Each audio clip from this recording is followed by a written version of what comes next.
হবে এখানে হিলু নাসির ফুটন পরিষদ।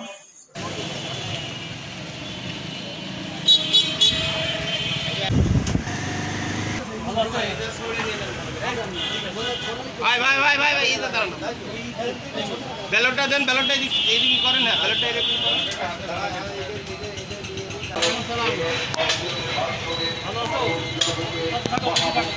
আল্লাহ তাআলা সুজাত দামের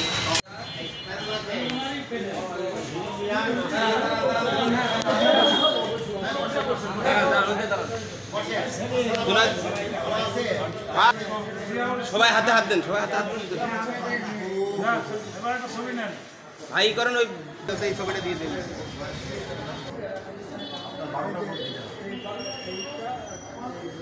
হবে এখানে হিলু নাসির ফুটন পরিষদ। আমরা ঝিনাইদহের যাদেরকে ঝিনাইদহের ব্যবসায়ীরা দারুণভাবে চেনেন, ওনারা খুব ফেমাস মানুষ। ঝিনাইদহের সকল ব্যবসায়ী, সকল সংগঠন যাদেরকে সুখে দুঃখে পাওয়া যায়, সেই একটি প্যানেল ওনারা আগামী 1 তারিখে এই ব্যবসায়ীদের এই যে স্বার্থ সংরক্ষণের জন্য ওনারা একটি প্যানেল দিয়েছেন।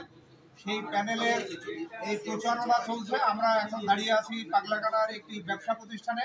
ওনারা এখানে গণসংযোগ করছেন, ভোটারদের কাছে ভোট চাচ্ছেন। আমরা এখন এই প্যানেলের একজন অর্ডিনারি গ্রুপের যিনি নির্বাচিত হতে চান, জনাব বীর নাসির, আমাদের খুব কাছের মানুষ। উনি আমাদের ব্যবসায়ীদের সম্পর্কে কিছু বলবেন এবং চেম্বার অফ কমার্সের বর্তমান অবস্থা এবং ভবিষ্যতে এটা কিভাবে নিয়ে যেতে চান ওটা বলবেন। ভাই যদি কিছু বলেন। ধন্যবাদ। আমার নাম নাসিরুদ্দিন। আমরা 1984 সালে আমরা কয়েকজন আমাদের সিনিয়র ভাইদের নেতৃত্বে এই চেম্বার অফ কমার্স আমরা তৈরি হয়। এটা হলো প্রত্যেকটা জেলায় একটা করে চেম্বার। 83 সালে এই ঝিনাইদহ ডিস্ট্রিক্ট হয়, 84 সালে আমাদের চেম্বার।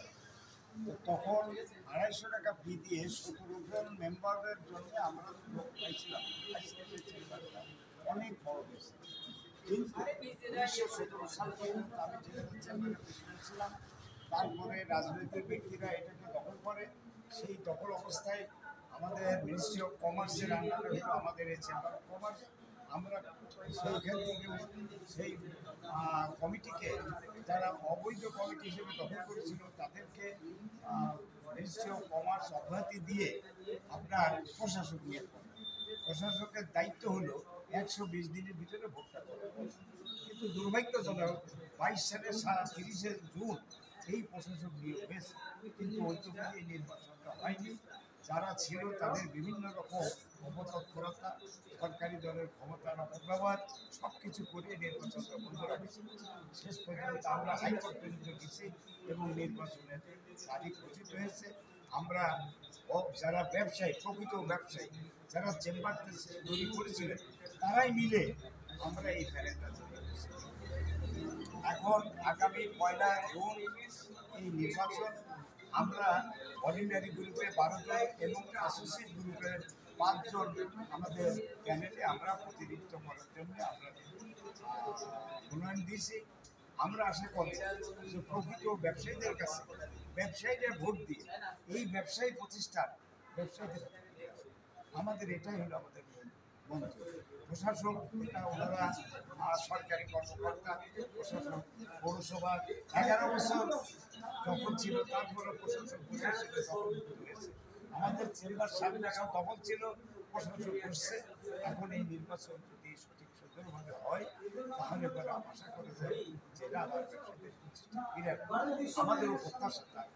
আমার আবেদন থাকবে ব্যবসায়ীদের কাছে যে যে দল করে, রাজনৈতিক দল যাই আমাদের কাছে থাকতে পারে, ব্যবসায়ীদের কিন্তু দল এখানে ব্যবসা আমাদের খুব কম।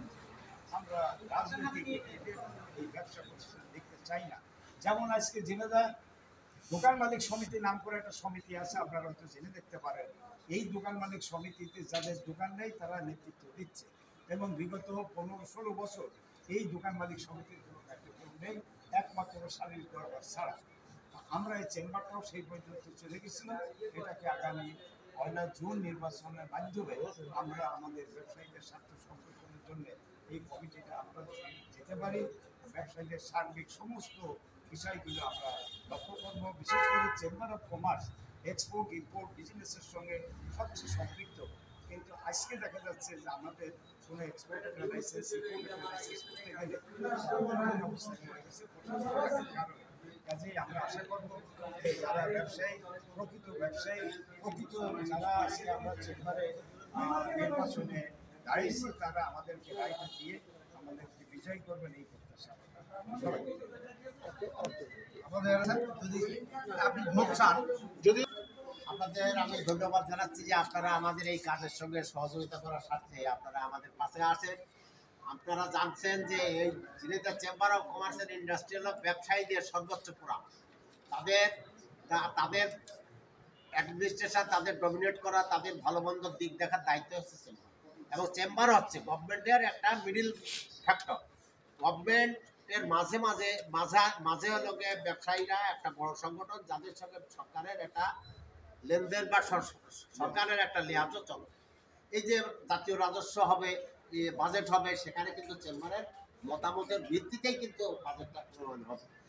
যে ব্যবসা বান্ধব পরিবেশ সুরক্ষা করার স্বার্থে আমাদের এই ঝিনাইদহ চেম্বারের যে ভূমিকা থাকার দরকার ছিল সেটা মুখ থুবড়ে পড়ছিল। আপনারা জানেন, ইতিমধ্যে আমাদের নাসির ভাই বলেছেন যে বিগত 7 বছর আমাদের এই চেম্বার এটা অনেকটা কু হওয়ার মতো হয়ে রয়েছে। এখন প্রশাসক এডিসি জেনারেল তার সেটাও বসানো হয়েছে, বহু দিন দরবার করে হাইকোর্ট থেকে মামলা করে রায় নিয়ে এসে আমাদেরকে এটা বসানো হয়েছে। এনারা ভোটের ব্যবস্থা করেছেন, যদিও একটু দেরি হয়েছে, তারপরে ব্যবস্থা করেছেন। এই ভোটটা সুষ্ঠুভাবে হোক, এটা আমাদের প্রত্যাশা। আর আমরা নির্বাচিত হলে আমাদের যে মনোভাব, আমাদের এই চেম্বারকে আগে যে গতিশীল অবস্থায় ছিল সেই গতিশীলতে ফিরে নিয়ে আসা মিনিমাম, তার চেয়ে আর যত কর্মকাণ্ড আছে আরও বেগবান করা হচ্ছে আমাদের উদ্দেশ্য। আমাদের নিজস্ব চেম্বার আছে, সেই চেম্বারটা ভবনটাও আমরা আজও পর্যন্ত সেখানে যেতে পারিনি, আমরা করিয়ে রেখে আসছিলাম। এখন আশা করি যে এটা যদি আমরা ঠিকভাবে যদি চেম্বারে আমাদের নির্বাচন হওয়া সম্ভব হয় এবং আমরা যদি নির্বাচিত হই, আমরা এইটাকে ডেকোরেশন করবো ঠিক করে। আর আমাদের প্রথম এবং প্রধান ইচ্ছা এবং উদ্দেশ্য হচ্ছে যে আজকে যে আমরা গ্রুপ অফ পিপল আসছি, আমাদের প্যানেলে 12 জন এবং 5 জন 17 জন মেম্বার আছে যারা কন্টেস্টিং, এবং অনেক সহযোগী লোক আমাদের সঙ্গে আছেন যারা আমাদেরকে ডিরেক্ট ইনডাইরেক্ট সমর্থন যোগায় যাচ্ছে। আর আমাদের যে কাঙ্ক্ষিত আমাদের যে অনারেবল ভোটাররা আছেন, আমরা তাদের কাছে ভোট যাচ্ছি এবং তাদেরকে কাছে আমাদের উদ্দেশ্যের কথা বলছি, যথেষ্ট সাড়া পাচ্ছি। এবং আপনাদের মাধ্যমে আবারও আমি জানাতে চাচ্ছি যে আপনারা আমাদের এই ঐক্য পরিষদ যেটা হয়েছে, এটা হিরু, নাসির এবং পটন ভাইয়ের নেতৃত্বে যে এটা প্যানেলের হেড, এর মধ্যে 17 জন লোক আমরা যারা আছি, আমরা সবার কাছে ভোট চাচ্ছি এবং প্যানেল ভিত্তিক ভোট আমরা আশা করছি। আপনাদের সহযোগিতার জন্য ধন্যবাদ। আসসালামু আলাইকুম। ধন্যবাদ।